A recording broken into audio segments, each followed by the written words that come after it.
لہذا جب حضرت ظہور فرمائیں گے تو مولا حسین کے گنبد پہ لگے ہوئے سرخ رنگ کے پرچم کو اتاریں گے۔ عرب دنیا کا دستور ہے، جس کے خون کا بدلہ نہیں ہوتا اس کی قبر پہ سرخ جھنڈا لگاتے ہیں۔ امام حسین کے گنبد پہ جو سرخ رنگ کا جھنڈا لگا ہوا ہے نا، پرچم لگا ہوا ہے، وہ اسی لیے لگا ہوا ہے کہ ابھی خون کا بدلہ باقی ہے، اور بدلہ لینے والے صاحب وارث مولا کے فرزند، اور ایسا عظیم فرزند کہ جن سے مولا کو، خود مولا حسین کو اتنا پیار ہے کہ جب ظہور فرمائیں گے نا امام مہدی تو رجعت سے حسین دوبارہ اٹھائے جائیں گے، اور عالمی سطح پر امام حسین کی حکومت ہوگی۔ جی عالمی سطح پر امام حسین، کوئی بارڈر ختم نہیں ہوگا، بارڈر ختم ہو جائیں گے، پاسپورٹ ختم ہو جائیں گے، یہ شناخت ختم ہو جائے گی کہ مغرب والے لوگ اور ہیں اور مشرق والے اور ہیں، سب امام مہدی کے ہوں گے۔ ایک ہی اذان سنائی دی جائے گی، ایک ہی انداز کا مذہب ہوگا، امام مہدی کی پوری عالمی حکومت ہوگی، اور امام مہدی جب تشریف لے کر آئیں گے تو امام حسین دوبارہ سے لائے جائیں گے، امام کی رجعت ہوگی، امام دوبارہ اٹھائے جائیں گے، اور امام حسین جب امام مہدی کو ایک یہودی عورت سر پر پتھر مارے گی جس سے امام مہدی شہید ہوں گے، تو امام حسین ہی امام مہدی کی نماز جنازہ پڑھائیں گے اور اپنے بیٹے کو اپنے ہاتھ سے دفنائیں گے، اور پھر پوری دنیا پہ حسین کی حکومت ہوگی۔ یہ ہے وہ عقیدہ رجعت۔ صلوات پڑھیں ذرا محمد و آل محمد پر۔ اس سے بلند اور بہتر صلوات نبی کی ذات پہ عطا فرمائے۔ لہذا اب اتنا آئیڈیل دور، اتنا پسندیدہ دور، اتنا بہترین ماحول کہ جب امام حسین کے ہاتھ میں پوری کائنات ہوگی۔ جی ویسے تو ابھی بھی ہے، مگر مراد ہماری سماجی اختیارات ہیں، ابھی تو دلوں پر اختیارات ہیں نا، پھر بدنوں پر بھی اختیارات ہوں گے، پھر محلوں پر بھی، شہروں پر بھی، ملکوں پر بھی، کائنات پر امام حسین کے اختیار کا اظہار ہوگا۔ اسے کہتے ہیں عقیدہ رجعت۔ میں ان بچوں کے لیے عرض کر رہا ہوں، اس زمانے کے لوگوں کی صفات کیا ہیں۔ اس زمانے کے سب سے پہلے تو اللہ نے یہ بات واضح کر دی کہ آخری زمانے میں دین کو بچانا بہت مشکل ہوگا، دین بچانا بہت مشکل ہے۔ بہت بڑا کارنامہ ہے ان لوگوں کا جو آج کے زمانے میں نماز پڑھتے ہیں، بہت بڑا کارنامہ ہے ان لوگوں کا جو آج کے زمانے میں مجلس میں آ کے بیٹھتے ہیں۔ جتنا مجمع یہاں بیٹھا ہے الحمدللہ بہت بڑا مجمع ہے، لیکن اس سے 2 برابر مجمع ہوگا جو نہیں آیا۔ جی اس سے 2 برابر مجمع ہوگا جو ان کو پتا ہے کہ مجلس ہو رہی ہے پھر بھی وہ نہیں آیا۔ تو یہ جو آ کے بیٹھا ہے، یہ جو نہیں آیا وہ برابر کیسے ہو سکتے ہیں؟ یہ برابر نہیں ہوں گے نا، یہ جو آ کر بیٹھے ہیں ان کی فضیلت زیادہ ہے نا۔ ایسے ہی جو نماز پڑھنے کے لیے مسجد میں جاتے ہیں، جمعہ پڑھنے کے لیے جاتے ہیں، حج کرنے جاتے ہیں، عبادتیں انجام دیتے ہیں، وہ کیسے برابر ہو جائیں گے ان لوگوں، وہ ان کے برابر کیسے ہو جائیں گے جو یہ سب کچھ نہیں کرتے؟ اللہ کا نہ کسی سے پڑوس ہے، نہ اللہ کی کسی سے رشتہ داری ہے۔ اللہ پڑوس کی بنیاد پر نہیں کرتا، کسی کو مقام نہیں دیتا، نہ رشتہ داری ہے اللہ کی، لم یلد ولم یولد ہے۔ جی اللہ تو محنت اور مشقت اور زحمت اور عبادت اور خلوص اور سچائی کی بنیاد پر عظمتیں دیتا ہے۔ کوئی ضروری نہیں ہے کوئی 5 لاکھ روپے خرچ کرے تو زیادہ معتبر ہو جائے، اور کوئی 5 روپے خرچ کرے تو اس کا اعتبار کچھ نہ رہے۔ اللہ کے یہاں گنا نہیں جاتا، تولا جاتا ہے۔ وہ یہ دیکھتا ہے کون میری خاطر کام کر رہا ہے۔ کیا معلوم وہ ککڑی بیچنے والے کی 2 ککڑیاں جو اس نے کسی عزادار کو کھلائی ہوں، وہ کسی کی دیکھ کھلانے سے زیادہ ثواب رکھتی ہو۔ خبردار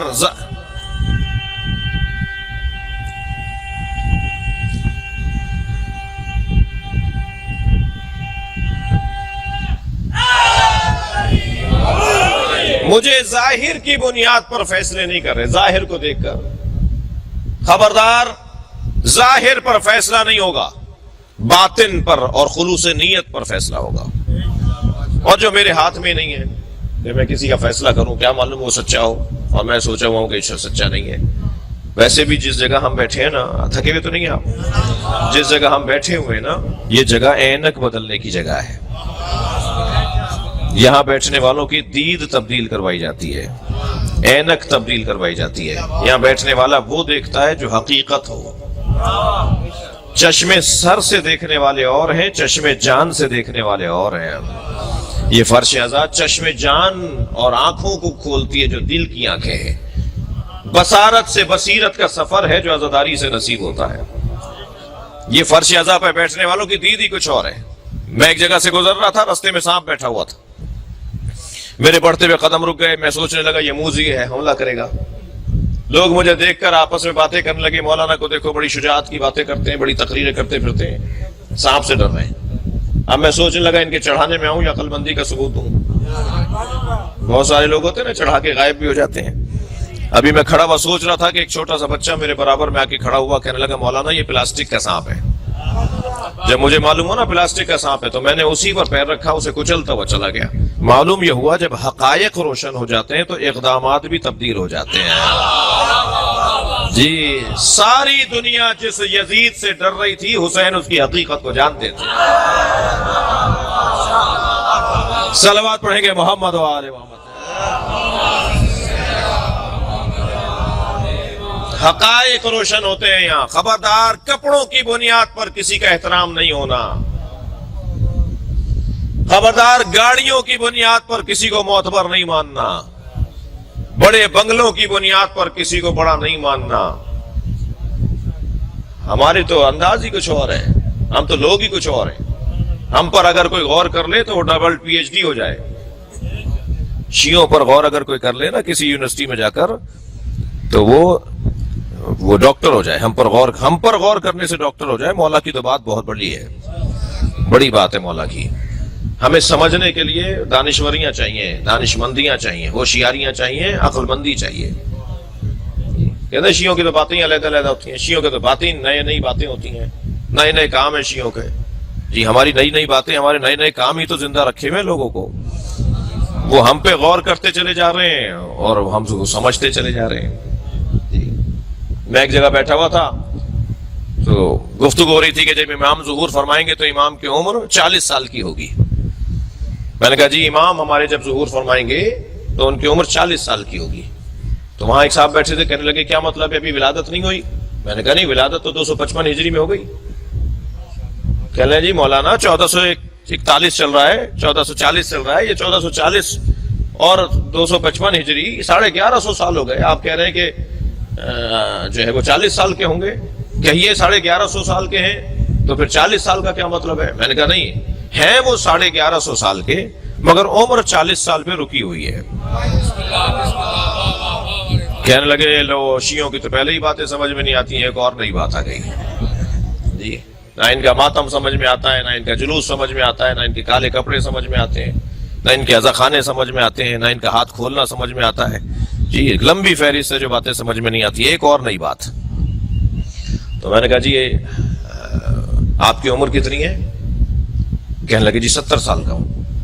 میں نے کہا کبھی چہرے کو جا کے آئینے میں دیکھیے، اللہ نے 70 سال پہلے جب آپ کو ماں کے شکم سے دنیا میں بھیجا تھا تو سر کے بال دے کر بھی بھیجا تھا اور بھووں کے اور پلکوں کے بال بھی اللہ نے ماں کے شکم سے بنا کر بھیجے تھے۔ 70 سالوں میں اگر آپ نے سر کے بال نہ کاٹے ہوتے تو اب تک ایڑیوں تک آ گئے ہوتے، مگر 70 سالوں میں کبھی آپ نے بھووں کو نہیں کاٹا اور پلکوں کو نہیں کاٹا۔ ایک کی عمر بڑھ کر بتا رہی اللہ بڑھاتا ہے، ایک کی عمر رک کر بتا رہی اللہ روکتا ہے۔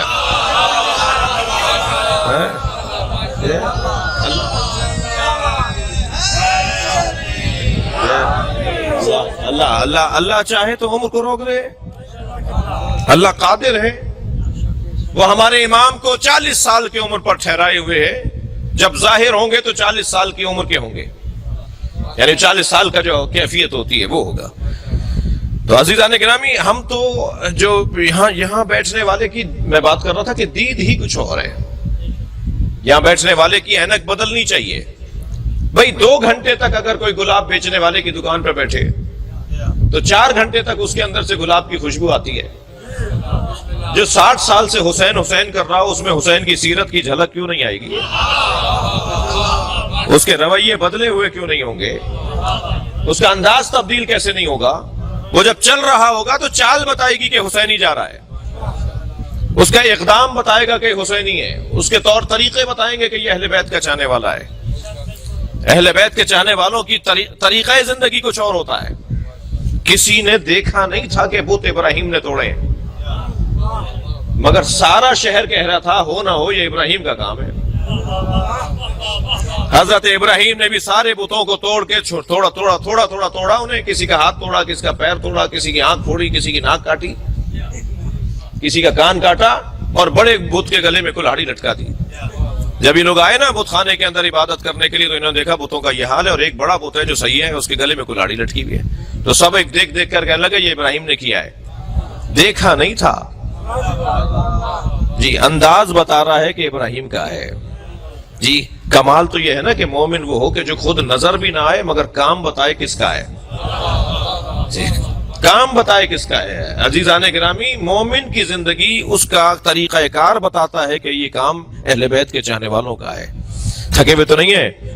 جنازہ پکار کے کہتا تھا مجھے علی نے مارا ہے، برابر کا مارتے تھے میرے مولا، سر پہ مارتے تھے تو دو دھڑ برابر کے، ایک گرام کا فرق بھی نہیں ہوتا تھا دونوں میں، افقی مارتے تھے تو برابر کے دھڑ گرتے تھے، ایک گرام اور تولہ ماشے کا فرق نہیں ہوتا تھا علی کے مارنے میں۔